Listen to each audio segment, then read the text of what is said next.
ओम शांति। 5 दिसंबर 2023।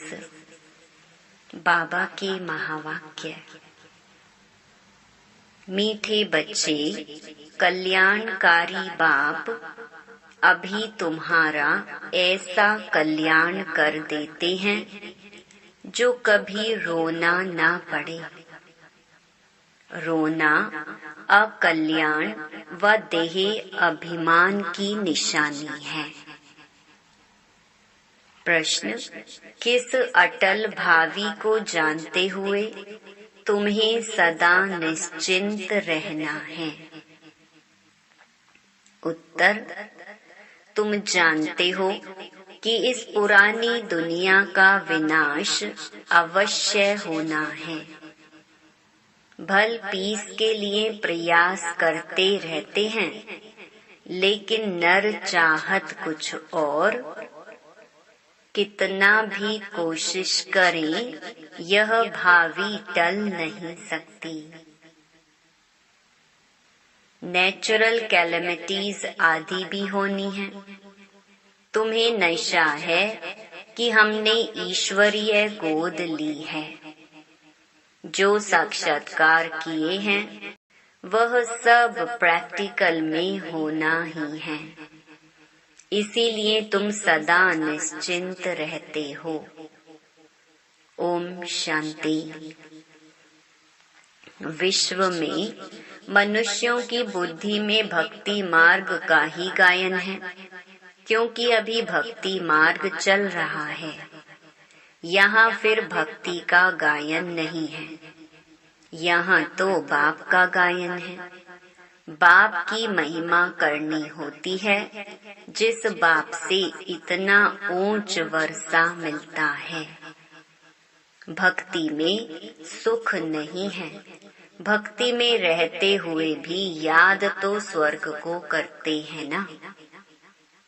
मनुष्य मरते हैं तो कहते हैं स्वर्गवासी हुआ, तो खुश होना चाहिए ना। जबकि स्वर्ग में जन्म लेते तो फिर रोने की तो दरकार नहीं। वास्तव में यह सच्ची बात तो है नहीं कि स्वर्गवासी हुआ, इसलिए रोते रहते हैं। अब इन रोने वालों का कल्याण कैसे हो? रोना दुख की निशानी है। मनुष्य रोते तो है ना। बच्चे जन्मते हैं तो भी रोते हैं, क्योंकि दुख होता है। दुख नहीं होगा तो जरूर हर्षित रहेंगे। रोना तब आता है जब कोई न कोई अकल्याण होता है। सतयुग में कभी अकल्याण नहीं होता, इसलिए वहाँ कभी रोते नहीं। अकल्याण की बात ही नहीं होती। यहाँ कभी कमाई में घाटा पड़ता है या कभी अन्न नहीं मिलता तो दुखी होते हैं। दुख में रोते हैं, भगवान को याद करते हैं कि आकर सभी का कल्याण करो। अगर सर्वव्यापी है तो किसको कहते हैं कल्याण करो? परम पिता परमात्मा को सर्वव्यापी मानना बड़े से बड़ी भूल है। बाप है सबका कल्याणकारी। वह एक ही कल्याणकारी है तो जरूर सबका कल्याण करेंगे। तुम बच्चे जानते हो, परम पिता परमात्मा हमेशा कल्याण ही करते हैं। अब वह परम पिता परमात्मा कब आए जो विश्व का कल्याण करे? विश्व का कल्याण करने वाला और कोई तो है नहीं। बाप को फिर सर्वव्यापी कह देते हैं। कितनी भारी भूल है। अभी बाप अपना परिचय देकर कहते हैं, मन मना भव। इसमें ही कल्याण है। सतयुग त्रेता में कोई भी हालत में अकल्याण होता नहीं। त्रेता में भी जबकि राम राज्य है तो वहाँ शेर बकरी इकट्ठे जल पीते हैं। हम राम सीता के राज्य की इतनी स्तुति नहीं करेंगे, क्योंकि 2 कला कम हो जाने से कुछ न कुछ सुख कम मिलता है। हम तो पसंद करते हैं स्वर्ग। जो बाप स्थापन करते हैं उसमें पूरा वर्षा पाए तो बहुत अच्छा है। ऊंच ते ऊंच बाप से वर्षा ले, हम कल्याण करें। हरेक को अपना कल्याण करना है श्रीमत पर। बाप ने समझाया है, एक है आसुरी संप्रदाय, दूसरा है दैवी संप्रदाय। अभी एक तरफ रावण राज्य है, दूसरे तरफ मैं दैवी संप्रदाय स्थापन कर रहा हूँ। ऐसे नहीं कि अभी दैवी संप्रदाय है, आसुरी संप्रदाय को मैं दैवी बना रहा हूँ। कहेंगे दैवी संप्रदाय तो सतयुग में होता है। बाप कहते हैं, इस आसुरी संप्रदाय को दैवी संप्रदाय भविष्य के लिए बनाता हूँ। अभी है ब्राह्मण संप्रदाय, दैवी संप्रदाय बन रहा है। गुरु नानक ने भी कहा है, मनुष्य से देवता करत न लागी वार। परंतु कौन से मनुष्य हैं जिनको देवता बनाएंगे? वह ड्रामा के आदि मध्य अंत को तो जानते नहीं। सृष्टि के आदि में जो लक्ष्मी नारायण श्रेष्ठाचारी हैं, वह भी आदि मध्य अंत को नहीं जानते। त्रिकालदर्शी नहीं हैं। आगे जन्म में त्रिकालदर्शी थे, स्वदर्शन चक्रधारी थे, तब यह राज्य पद पाया है। उन्होंने फिर स्वदर्शन चक्र दे दिया है विष्णु को। तो यह भी समझाना है कि स्वदर्शन चक्रधारी ब्राह्मण हैं तो मनुष्य आश्चर्य खाएंगे। वह तो श्री कृष्ण को भी कह देते, विष्णु को भी कह देते। यह तो जानते नहीं कि विष्णु के 2 रूप लक्ष्मी नारायण हैं। हम भी नहीं जानते थे। मनुष्य तो हर बात में कह देते हैं भावी। जो होने वाला है उसको कोई टाल नहीं सकते। यह तो ड्रामा है। तो पहले पहले बाप का परिचय दें या ड्रामा का राज समझाएं? सो भी जब बाबा की याद हो, पहले पहले बाप का परिचय देना चाहिए। बेहद का बाबा शिव बाबा तो मशहूर है, रुद्र बाबा भी नहीं कहते। शिव बाबा नामी ग्रामी है। बाप ने समझाया है कि जहाँ तहाँ भक्त हैं, उन्हों को जाकर समझाओ। अखबार में पढ़ा था, मनुष्य कहते हैं कि हिमालय की इतनी मल्टी मिलियन एज है। अब हिमालय की कोई आयु होती है क्या? यह तो सदैव है ही। हिमालय कभी गुम होता है क्या? यह भारत भी अनादि है। कब रचा गया उसकी एज नहीं निकाल सकते। वैसे हिमालय के लिए भी नहीं कह सकते कि यह कब से है। इस हिमालय पहाड़ की आयु गिनी नहीं जाती। ऐसे थोड़े ही कहेंगे कि आकाश की व समुद्र की आयु इतनी है। हिमालय की आयु कहते हैं तो समुद्र की भी बताएं, कुछ भी जानते नहीं। यहाँ तो तुमको बाप से वर्षा पाना है।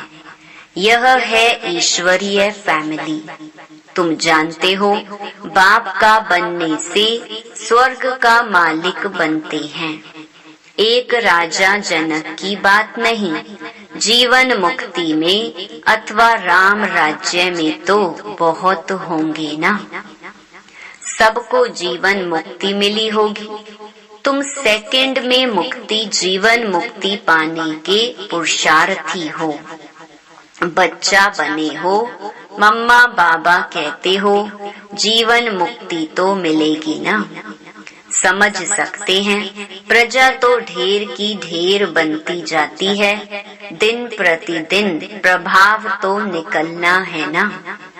यह धर्म की स्थापना करना बड़ी मेहनत है, वह तो ऊपर से आकर स्थापना करते हैं, उनके पिछाड़ी ऊपर से आते जाते हैं। यहाँ तो एक एक को राज्य भाग्य पाने का लायक बनाना पड़ता है। लायक बनाना बाप का काम है। जो मुक्ति, जीवन मुक्ति के लायक थे, सबको माया ने नालायक बना दिया है। 5 तत्व भी नालायक बने हैं, फिर लायक बनाने वाला बाप है। तुम्हारा अभी सेकंड जो पुरुषार्थ चलता है, समझते हैं कल्प पहले भी फलाने ने ऐसा ही पुरुषार्थ किया था। कोई आश्चर्यवत भागंती हो जाते हैं, फारकती दे देते हैं, प्रैक्टिकल देखते रहते हैं। यह भी समझते हैं विनाश सामने खड़ा है, ड्रामा अनुसार सबको एक्ट में आना है। नर चाहत कुछ और, वह चाहते हैं पीस हो, परंतु भावी को तुम बच्चे जानते हो। तुमने साक्षात्कार किया है, वह भल कितना भी माथा मारे कि विनाश ना हो, परंतु यह भावी टल नहीं सकती। अर्थक्वेक, नेचुरल कैलेमिटीज होंगी, वह क्या कर सकते? कहेंगे यह तो गॉड का काम है। तुम्हारे में भी बहुत थोड़े हैं जिनको इतना नशा चढ़ता है और याद में रहते हैं। सब तो परिपूर्ण नहीं बने हैं। तुम जानते हो यह भावी टलने की नहीं है। अन्न नहीं है, मनुष्यों के रहने के लिए जगह नहीं है, 3 पैर पृथ्वी के नहीं मिलते। तुम्हारा यह है ईश्वरीय परिवार, माता पिता और बच्चे। बाप कहते हैं मैं बच्चों के आगे ही प्रत्यक्ष होता हूँ, बच्चों को सिखाता हूँ। बच्चे भी कहते हैं हम बाप की मत पर चलते हैं। बाप भी कहते हैं मैं बच्चों के ही सम्मुख आकर मत देता हूँ, बच्चे ही समझेंगे। नहीं समझते हैं तो छोड़ो, लड़ने की कोई बात नहीं। हम परिचय देते हैं बाप का। बाप कहते हैं मुझे याद करो तो विकर्म विनाश होंगे, और स्वदर्शन चक्र को याद करो तो चक्रवर्ती राजा बनेंगे। मन मना भव, मध्याजी भव का अर्थ भी यह है। बाप का परिचय दो, जिससे क्रिएटर और क्रिएशन का राज तो समझ जाएं। मुख्य यह एक ही बात है, गीता में मुख्य यह एक ही भूल है। बाप कहते हैं मुझ कल्याणकारी को ही आकर कल्याण करना है। बाकी शास्त्रों से कल्याण हो नहीं सकता। पहले तो सिद्ध करना है कि भगवान एक है।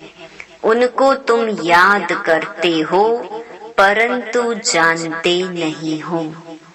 बाप को याद करना है तो परिचय भी चाहिए ना। वह कहाँ रहते हैं, आते हैं व नहीं। बाप वर्षा तो जरूर यहाँ के लिए देंगे या वहाँ के लिए देंगे। बाप तो सम्मुख चाहिए। शिवरात्रि भी मनाते हो, शिव तो सुप्रीम फादर है सब आत्माओं का।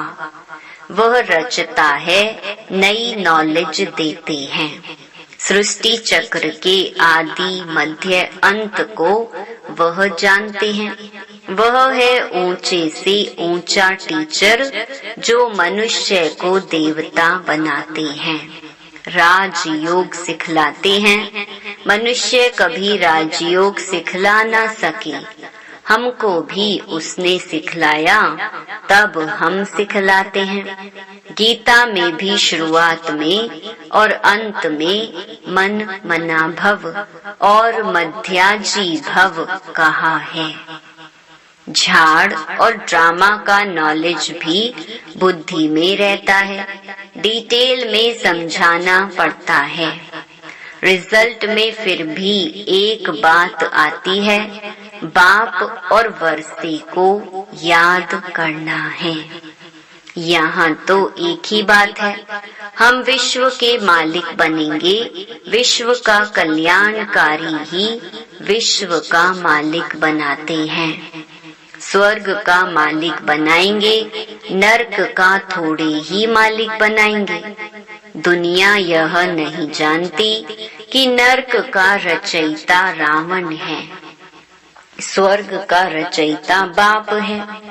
वह बाप कहते हैं, मौत सामने खड़ा है, सबकी वानप्रस्थ अवस्था है, मैं लेने आया हूँ। मुझे याद करो तो विकर्म विनाश होंगे। आत्मा मैली से शुद्ध हो जाएगी, फिर तुमको स्वर्ग में भेज देंगे। यह निश्चय बुद्धि से किसको समझाना है, तोते मुहाफिक नहीं। निश्चय बुद्धि को फिर रोने की व देह अभिमान में आने की बात नहीं रहती। देह अभिमान बहुत गंदा बना देता है। अब तुम देही अभिमानी बनो। शरीर निर्वाह अर्थ कर्म करो, वह तो कर्म सन्यासी बन जाते हैं। यहाँ तो तुमको गृहस्थ व्यवहार में रहना है, बच्चों को संभालना है। बाप को और चक्कर को जानना तो बहुत सहज है। बाप को कितने बच्चे हैं, फिर उनमें कोई सपूत हैं, कोई कपूत हैं, नाम बदनाम करते हैं, काला मुंह कर देते हैं। बाप कहते हैं, काला मुंह नहीं करो, बच्चा बन और फिर काला मुंह करते हो, कुल कलंकित बनते हो। इस काम चिता से तुम सांवरे बने हो। काम चिता पर थोड़े ही जल मरना है, हल्का नशा भी होना नहीं चाहिए। सन्यासी आदि अपने फॉलोअर्स को ऐसे थोड़े ही कहेंगे, वह रियलिटी में नहीं है। बाप तो सबको सच्ची बातें समझाते हैं। बाप कहते हैं, मुझे याद करो। तुमने गारंटी की है, बाबा आपकी मत पर चल, हम स्वर्गवासी बनेंगे। बाप कहते हैं, बच्चे फिर विषय गटर में गिरने का ख्याल क्यों करते हो? तुम बच्चियां जब ऐसी मुरली चलाओ तो कहेंगे, ऐसा ज्ञान तो हमने कभी सुना नहीं। मंदिर के हेड्स को पकड़ना चाहिए, चित्र ले जाना चाहिए। यह त्रिमूर्ति झाड़ दिल वाला के ही चित्र हैं। ऊपर में दैवी झाड़ खड़ा है, बाकी दैवी झाड़ जो पास्ट हो गया वह दिखाते हैं। ऐसी सर्विस कोई करके दिखाए तब बाबा महिमा करी। इसने तो कमाल की है, जैसे बाबा रमेश की महिमा करते हैं। प्रदर्शनी विहंग मार्ग की सर्विस का नमूना अच्छा निकाला है। यहाँ भी प्रदर्शनी करेंगे। चित्र तो बहुत अच्छे हैं। अब देखो, दिल्ली में जो रिलीजियस कॉन्फ्रेंस होती है, वह भी कहते हैं वननेस हो। उसका तो अर्थ ही नहीं। बाप एक है, बाकी हैं भाई बहन। बाप से वर्षा मिलने की बात है, आपस में मिल शीर खंड कैसे होंगे। यह बातें समझने की हैं। प्रदर्शनी की वृद्धि लिए युक्ति रचनी है। जो सर्विस का सबूत नहीं दिखाते उनको तो लज्जा आनी चाहिए। अगर 10 नए आए और 8-10 मर गए तो इससे फायदा क्या हुआ। अच्छा, मीठे मीठे सिकिलधे बच्चों प्रति माता पिता बाप दादा का याद प्यार और गुड मॉर्निंग। रूहानी बाप की रूहानी बच्चों को नमस्ते। धारणा के लिए मुख्य सार। पहला, शरीर निर्वाह अर्थ काम करते देही अभिमानी रहने का अभ्यास करना है। किसी भी परिस्थिति में रोना व देह अभिमान में नहीं आना है। दूसरा, श्रीमत पर अपना और दूसरों का कल्याण करना है। सपूत बन बाप का नाम वाला करना है। वरदान, व्यर्थ संकल्पों को समर्थ में परिवर्तित कर सहज योगी बनने वाली समर्थ आत्मा भव। कई बच्चे सोचते हैं कि मेरा पाठ तो इतना दिखाई नहीं देता, योग तो लगता नहीं, अशरीरी होते नहीं। यह है व्यर्थ संकल्प। इन संकल्पों को परिवर्तित कर समर्थ संकल्प करो कि याद तो मेरा स्वधर्म है। मैं ही कल्प कल्प का सहज योगी हूँ। मैं योगी नहीं बनूंगा तो कौन बनेगा। कभी ऐसे नहीं सोचो कि क्या करूं, मेरा शरीर तो चल नहीं सकता, यह पुराना शरीर तो बेकार है। नहीं, वहाँ के संकल्प करो, कमाल गाओ इस अंतिम शरीर की, तो समर्थी आ जाएगी। स्लोगन, शुभ भावनाओं की शक्ति दूसरों की व्यर्थ भावनाओं को भी परिवर्तन कर सकती है। ओम शांति, ओम शांति।